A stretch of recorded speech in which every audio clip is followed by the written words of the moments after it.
ओडिया चलचित्र जगतर जड़े सफल प्रयोजक कुश पट्टनायकर एक सड़क दुर्घटन परलोक घटी जाइछि। गुरुवार संध्यारे से राममंदिर छक सम्मुखें रास्ता पार होउथिबा बेले एक अजणा बाइक तांको धक्का देइथिला।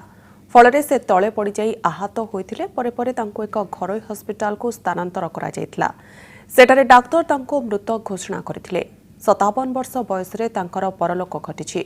मृत खबर पाई चलचित्र जगत में बहु कलाकार निर्देशक प्रयोजकों सहित आत्मीय स्वजन सेठारे पहुंचीथिले। तांको वियोग रे ओडिया चलचित्र जगत एक अपूरणीय क्षति होइथिबा जଣା पड़िछि।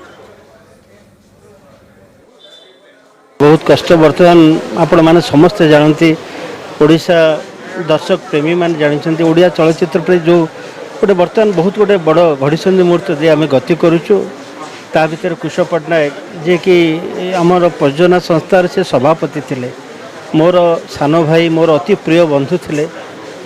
आमे तो मुझे परिवार जन सदस्य सी भी आम परिवार सदस्य सी जो आरंभ कले कंढियाखी लुह तारा मोर बंधु थिले तांकरी सान भाई से माने कंढियाखी लुह बेल ठारू तांको सहित मोर संपृक्ति आमे मिशिचु। अद्भुतपूर्व भाव में गोटे घटना घटिला माने जड़े लोक किसी हैनी एकदम ठीक ठाक भोजी खाइबा जाऊँच रोड क्रॉस करूँगी एंड इन बिटवीन आम खबर पाचु नहीं एबे जहाँ जी शुणा मिली डॉक्टर कह कथा देह कौन इंजुरी नहीं एक्जाक्टली कथा कौन जना नहीं बट इंजुरी नहीं एंड यहाँ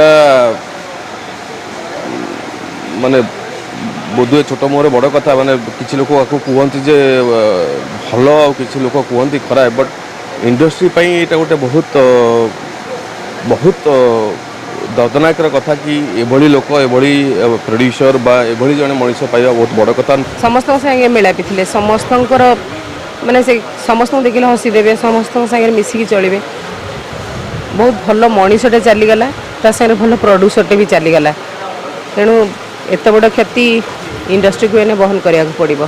सब आम इंडस्ट्री गोटे लॉस कहले भूल हम जड़े मनीष हिसाब से से बहुत बहुत भल मनीष थे आम इंडस्ट्री नुह बट आम टोटल आमर मनीष समाज बहुत बड़ लॉस है कारण तांका भली गोटे जड़े मनीष मिलवा बहुत कष्ट बोधे केते जन्म पर ये जड़े मनीष मिलती जे कि समस्त आपणार करती आपणार मनीष बोली भावती समस्त पाखे बसैकी स्नेहसुदा बांटती ये मनीष आउ बोधे मिलवे कि नहीं ठीक नहीं खाली भगवान डाकुची तांकर आत्मा को शांति दिंतु ये जो लॉस है केबे भी पूरा हो पारिबनी।